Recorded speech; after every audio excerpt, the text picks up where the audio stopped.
ചേച്ചി ചേച്ചി വാ. ഇത് തന്നെയല്ലേ ഞാൻ ഇതിനു മുമ്പ് പറഞ്ഞത്, താലൂക്കിൽ നിന്ന് ആൾ വന്ന് അളക്കട്ടെ എന്ന്. എന്നിട്ട് നിന്റെ ഭൂമി ഉണ്ടെങ്കിൽ നീ എടുത്തോ, എനിക്കൊരു വിരോധമില്ലെന്നേ.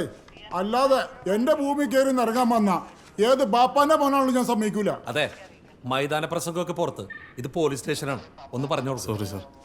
എടോ സാറ് തീരുമാനം പറഞ്ഞില്ലേ, അതങ്ങോട്ട് അനുസരിച്ചാൽ മതി. പറഞ്ഞു മനസ്സിലായി? ബാപ്പ ഒന്നും ഉണ്ടായി. ജോജോ സാറേ, നമ്മുടെ കോടതിയിൽ നീ വഴി കണ്ടില്ലല്ലോ. വല്ലതും കൊണ്ടുവരണ്ടായിരുന്നോ? ഉവ്വ്, അയാൾ 113 തൊണ്ടി ഞാനിതോട് പൊയിഞ്ഞു വെച്ചിട്ടുണ്ടായിരുന്നു. ഓ, അതിന് തിങ്കളാഴ്ച കൊണ്ടുപോയിക്കോളൂ. ആളെന്നേ സാറിന് ചേഞ്ചാ, നൈറ്റ് ജീഡിയാ. വരുമ്പോൾ ഒന്ന് ഓർമ്മിച്ചേക്ക്. ഓ,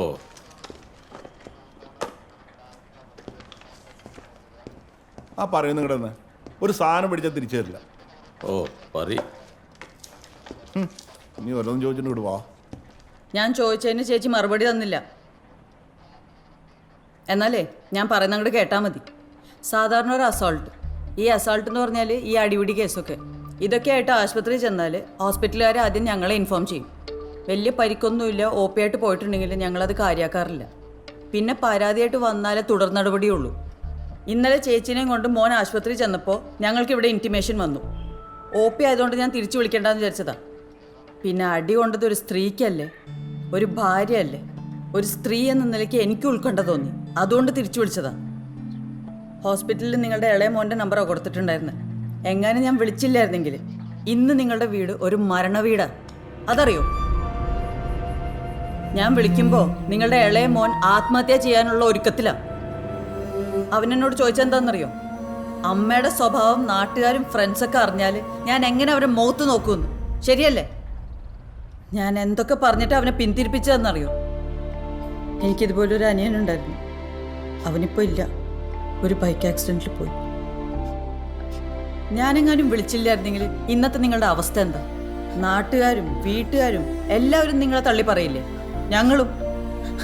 ഞങ്ങൾക്ക് ഇപ്പോൾ വേണമെങ്കിൽ നിങ്ങൾക്കെതിരെ ആത്മഹത്യാ പ്രേരണയ്ക്കുള്ള കേസെടുക്കാം.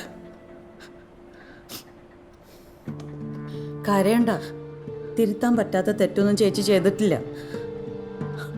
ചേച്ചി ഇനിയും ആ പഴയ നല്ല ഭാര്യ ആവണം, അമ്മയാവണം. ഇനിയും ചേട്ടൻ്റെയും മക്കളുടെ കൂടെ സന്തോഷമായിട്ട് ജീവിക്കണ്ടേ? ഞാനൊരു തെറ്റും ചെയ്തിട്ടില്ല സാറേ. എൻ്റെ ഏട്ടനെ അല്ലാതെ മറ്റൊരാളെ ആ സ്ഥാനത്ത് ചിന്തിച്ചിട്ട് പോലുമില്ല. പിന്നെ എൻ്റെ യൂട്രസ് മാറ്റിയതാ. 1.5 വർഷം മുമ്പായിരുന്നു സർജറി. അത് കഴിഞ്ഞപ്പോൾ എനിക്ക് പഴയ പോലുള്ള ആരോഗ്യം ഇല്ലാണ്ടായി. ബന്ധപ്പെടുമ്പം വല്ലാത്ത പുകച്ചിലും വേദനയോ.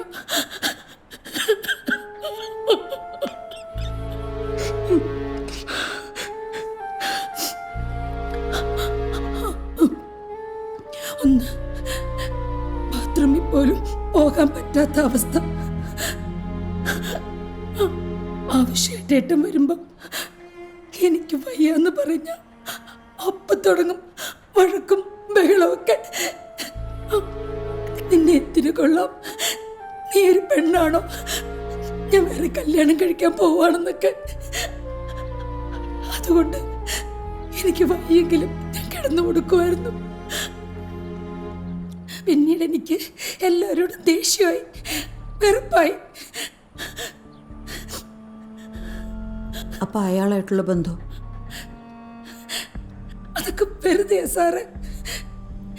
എൻ്റെ ഏട്ടനെ കാണിക്കാൻ വേണ്ടിയിട്ടാ ഞാൻ അയാളോട് അങ്ങനെയൊക്കെ കാണിച്ചത്. അപ്പൊ അയാൾക്ക് ഇങ്ങോട്ടോ?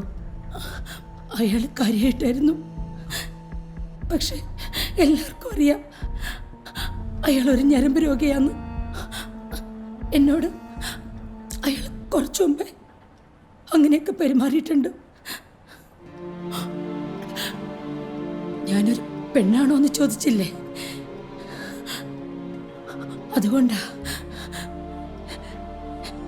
ഞാൻ അയാളോട് അങ്ങനെയൊക്കെ അടുപ്പം കാണിച്ചു തുടങ്ങിയത്.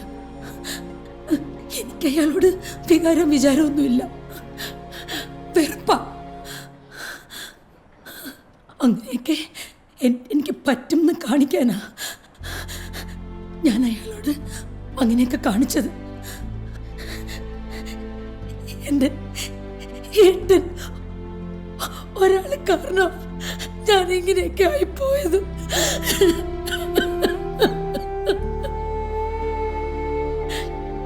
പറഞ്ഞ സാറേ ആ പുള്ളി വന്നിട്ടുണ്ട്. ചേച്ചി പോരാ.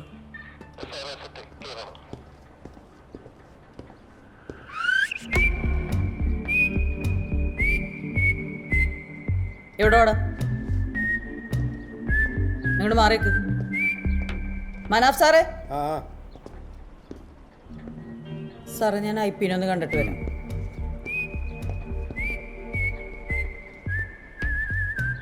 നിന്റെ പേരെന്താ? സുകുമാരൻ. വീട്ടിലാരൊക്കെ ഉണ്ട്? ഭാര്യ. ആ, ഭാര്യയുണ്ട്. മക്കളില്ലേ? 2 പേരുണ്ട്.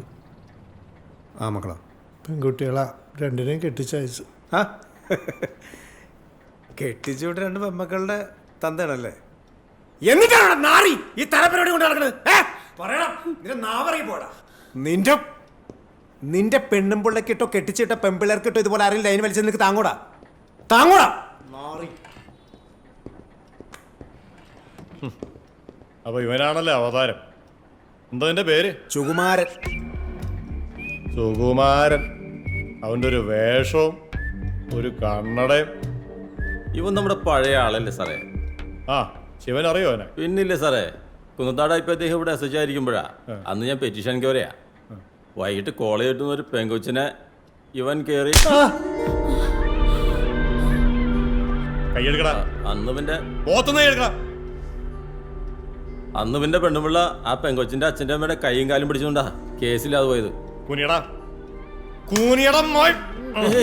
ഹാർട്ട് പേഷ്യൻ്റാ പണിയാം സാറേ. പെണ്ണുങ്ങളെ വഴി പഠിപ്പിക്കാലടാ. GD ശിവനല്ലേ sir? ആ, വനിതേ 354 വരാൻ പാകത്തിന് ആ സ്ത്രീയുടെ നിന്ന് മൊഴിയെടുക്കാൻ നോക്ക്. കുറച്ച് ദിവസം അകത്ത് കിടക്കട്ടെ സാറേ. അത് ശിവ സമയം കളയണ്ട. Remand report തയ്യാറായിക്കോ. 5 മണിക്ക് ഇപ്പോൾ കോടതി ഹാജരാ. സാറേ ഒരു തെറ്റ് പറ്റിയതാ, ഇനി ആവർത്തിക്കൂല. മനാഫ് സാറേ. സാറേ അത് കേസ് ഒന്നും വേണ്ടോ? ആ സ്ത്രീ തരുന്ന പരാതി എഴുതി പിടിക്ക്. എന്നിട്ട് അയാളുടെ ആരെങ്കിലും വന്നിട്ട് വിട്ടാൽ മതി. സാറേ കേസ് ഒന്നാക്കണ്ടെന്ന് പറയാൻ എനിക്ക് സമയത്തിന് പോകണം. ഇതിനൊരു തീരുമാനമാക്ക്.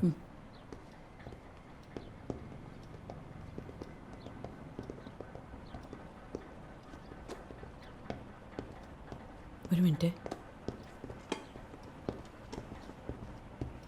എന്താ പറഞ്ഞ കേസിൻ്റെ കാര്യം? കേസ് വേണ്ടെന്ന് പറഞ്ഞേ.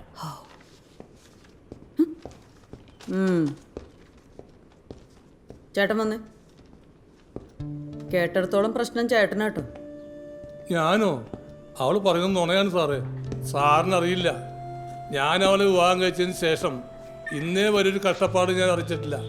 പുതിയ ഡ്രസ്സിനോ തിന്നാനോ കുടിക്കാനോ ഒന്നിനൊരു കുറവും വരുത്തിയിട്ടില്ല. ഇതേ തന്നെ പോലുള്ള എല്ലാ ഭർത്താക്കന്മാരും സ്ഥിരം പല്ലവിയാ. ഇതുകൊണ്ടാണ് ഇപ്പോഴത്തെ പെൺകുട്ടികൾ ജോലി കിട്ടിയിട്ട് കല്യാണം മതി എന്ന് പറയണേ. ഈ പിച്ചക്കണക്ക് കേൾക്കണ്ടല്ലോ. വാ. സോറി ചേച്ചി, ഇരുന്ന് മടുത്തോ?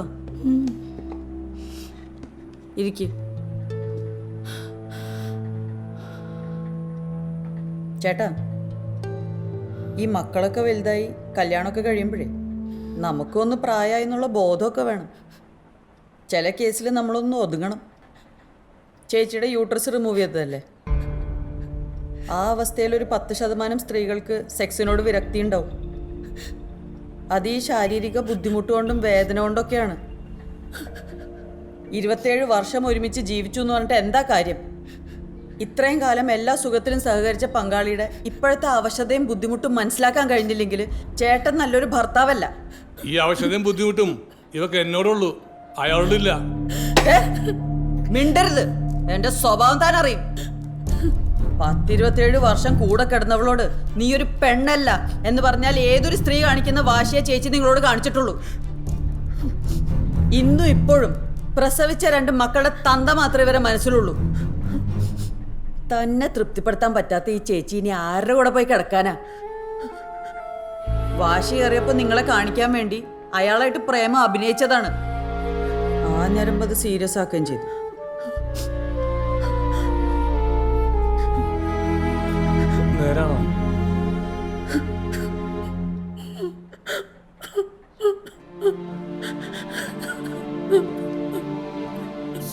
ശരിയാ,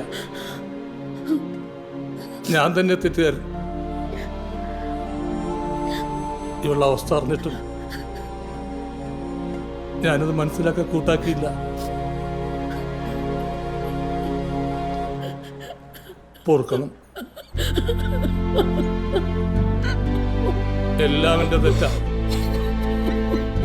ഞാനാ തെറ്റുകാരൻ. എനിക്കിപ്പോ മനസ്സിലാവുന്നുണ്ട്.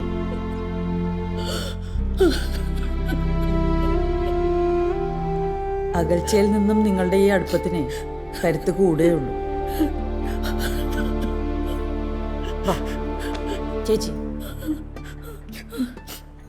വാ നമുക്ക് സാറിനെ കാണാം. ആ അത് കുഴപ്പമില്ല, ഞാൻ സംസാരിച്ചോളാം. വനിതേ, എന്നാൽ ശരി പ്രാശ, ഞാൻ വിളിച്ചോളാം. ഓക്കെ. ആ ലീവിൻ്റെ കാര്യം നടക്കില്ല കേട്ടാ. അയ്യോ അങ്ങനെ പറയല്ലേ സാറേ, എനിക്ക് നാളെ ലീവ് കിട്ടിയേ പറ്റുള്ളൂ. ഞാൻ എന്ത് ചെയ്യാനാണ് വനിതേ? നാളെ പള്ളി ഡ്യൂട്ടിക്ക് 5 പേരാണ് ചോദിച്ചേണത്. അതൊന്നും എനിക്ക് അറിയണ്ട, എനിക്ക് ലീവ് കിട്ടിയേ പറ്റുള്ളൂ സാറേ. ഞാൻ ആ കല്യാണത്തിന് പോയില്ലെങ്കിൽ കുടുംബ പ്രശ്നമാവും. കഴിഞ്ഞ ഞായറാഴ്ച 5 പേരെ ചോദിച്ചിട്ട് 4 പേരെ കൊടുത്തേനാ സാറ് സാട്ടയും കഴിഞ്ഞ് ഡെൽറ്റ ഓഫീസിൽ പോയിട്ട് അറ്റൻഷൻ നിന്നത്. അതൊന്നും എനിക്ക് അറിയാൻ പാടില്ല സാറേ, എനിക്ക് ലീവ് വേണം. വേറെ ആളില്ല വനിതേ. നാളെ പാറാവിലേക്ക് 2 പേരെ എങ്ങനെ ഒപ്പിക്കുന്നത് ഞാൻ ആലോചിച്ചുകൊണ്ടിരിക്കുന്നത്. അതിൻ്റെ ഇടയ്ക്ക് GDക്ക് വേണം 2 പേര്, NPക്ക് വേണം 2 പേര്, മൊത്തം 6 ആളായോ? ഇന്നത്തെ നൈറ്റുകാർ 6 പേർ റെസ്റ്റും പോവും. ബാക്കിയുള്ളവരെ ഞാൻ ഇവിടെ നിർത്തുണ്ടാക്കാനാ? ജോജോ. ആ സാറേ. നാളെ ഡെൽറ്റ ഓഫീസിൽ നിന്ന് സിജോനോട് പാറവ് കയറാൻ വരാൻ പറ. ആ പറയാം. ഇപ്പം തന്നെ വിളിച്ചേക്ക്. ആ സാറേ. ഞാൻ അവനെന്തെങ്കിലും ഒഴിവ് പറയുകയാണെങ്കിൽ ഞാൻ വിളിച്ചോളാം. ശരി സാർ. എന്നാ IPA കാണാം. സാറ് പറഞ്ഞോ. ഓക്കെ.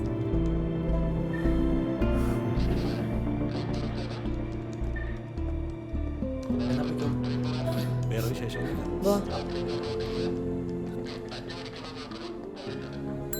ജയരാജ് സാറ്.